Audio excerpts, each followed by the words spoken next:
there is the border. I have already crossed into Canada.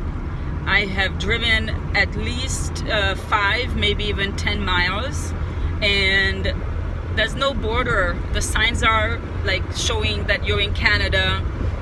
The speed limit is in kilometer and not miles, and I have seen the border crossing coming into the United States. That was a long line, but I don't see the border.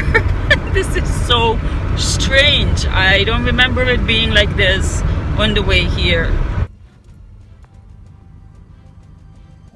Hi everyone, this is part 6 of my California, Alaska camping trip. I am now in Canada, back in Canada. I have left Alaska and I am on my way home, although it will probably be about 2 weeks before I get home.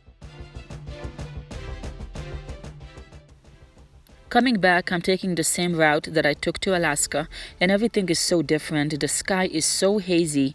It's from the wildfires that started in Alaska, and it wasn't until about 12 hours after driving that I have seen clear air and blue skies and pretty colors. Everything was just unrecognizable until then. But I am now making my way towards Alberta, Canada, because I want to come back through Montana. So I am in areas now that I have never been in, and it is very hard to find campsites. This area is just so different.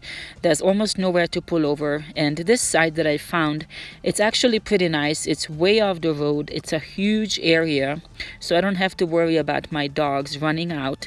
But I had to drive a long time. I think I drove about 430 miles just to find this spot. As you can see, there's plenty of wildlife warnings, and I actually did see some more wildlife coming back. I saw some buffaloes and lots of bears. So many bears along the highway, and all sorts of signs telling me about sheep and I think mountain goats and caribous.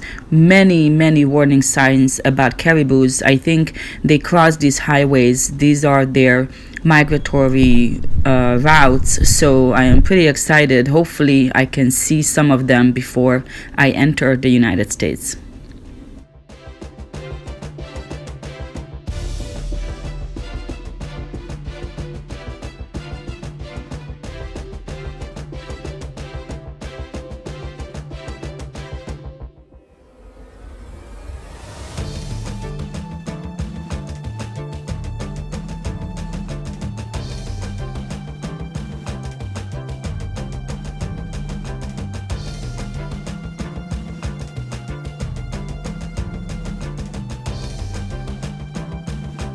I promised myself that I would not camp in any RV campgrounds so that I don't have any problems with my dogs.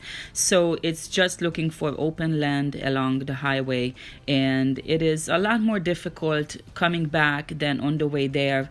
I don't know why. There are just no places to pull over.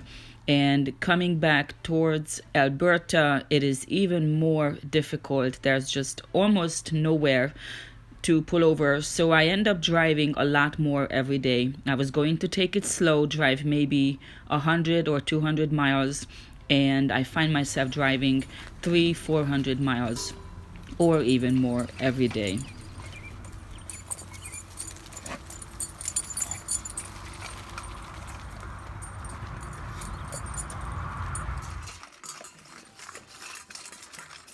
But right now I am super hungry.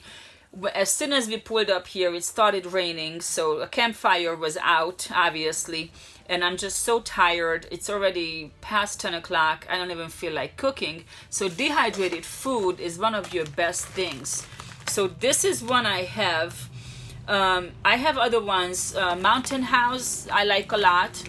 This one, Backpacker's Pantry, you have to be careful because some of them you actually have to cook, like the breakfast items. You need to have a skillet, so make sure you look at the directions in the back or in the front, but this one doesn't have to be. So it has all these ingredients. This is what it looks like on the inside, and then I'm gonna add all this peanut sauce, peanut butter, and then actual peanuts and lime, even though I have real lime.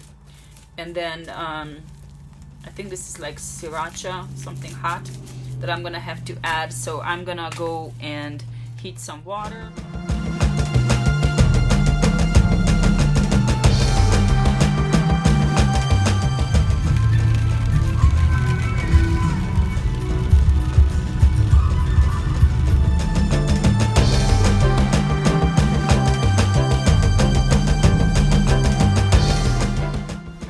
I am now approaching Jasper National Park, and Mother Nature is just not really cooperating. It is raining, and according to my phone's weather app, it will be raining for about 4 or 5 days.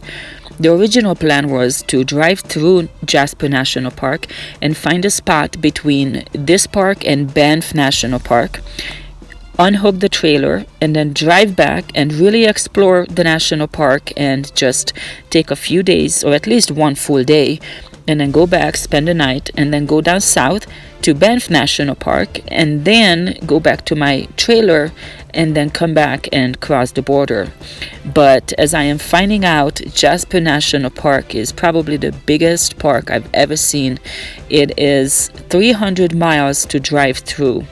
So obviously there's no reason for me to just drive through and camp, unhook the trailer, and then go back. It's just too much driving. So I'm taking my time and trying to explore it. Unfortunately, I am not able to explore it the way I really should. I have read their brochures, and it says you should really take 7 days to see this park, and I totally agree. So this one day is just not enough, but I have seen some interesting wildlife and a lot of beautiful areas. So I think next year I might be coming back here just to see this park and really take 5 days as I'm really supposed to. But right now I'm just driving through, and hopefully I can find a spot before Banff National Park to camp tonight.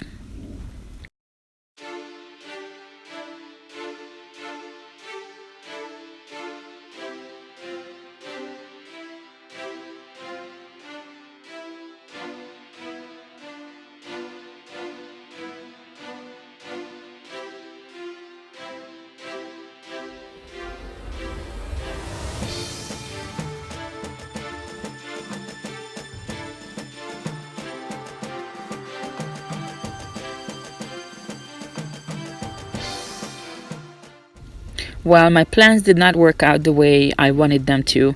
Apparently, Jasper National Park and Banff National Park are basically one huge park. You don't even have to pay an additional fee to enter Banff. The problem was I couldn't find anywhere to camp. I didn't want to camp in the park because I knew I would have problems with the dogs, and usually in national parks, the campsites are totally full, like 6 months before they are actually already paid for. So I wasn't planning on doing that.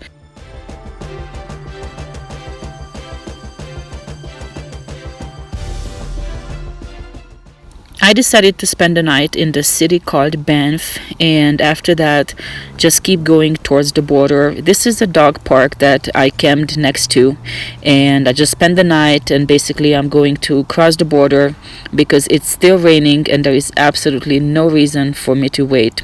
So thank you so much for watching. This is part 6 of my California to Alaska adventures. This was a little bit more difficulties, but in the end it was still some beautiful areas I've seen, lots of wildlife, so I definitely still recommend it.